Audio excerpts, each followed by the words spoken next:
Koolimaja võib olla betoonist, aga üks tingimus on kindlasti koolimajale see, et ta peab tugev olema.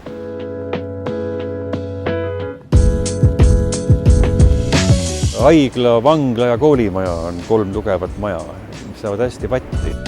Koolimaja läheb tavaliselt lahti 1. septembril ja meil oli siin aega aasta umbes projekteerimiseks ja ehitamiseks ja me valisime päris teadlikult betoonkonstruktsioonid, paneelid, on ka valubetooni või paigalvalubetooni ja üritasime jätta võimalikult palju betooni nähtavaks, sest betoon on üks väga tänuväärt materjal, mis on korraga nii piirdematerjal, konstruktiivne materjal kui ka viimistlusmaterjal, kui ta on korralikult tehtud.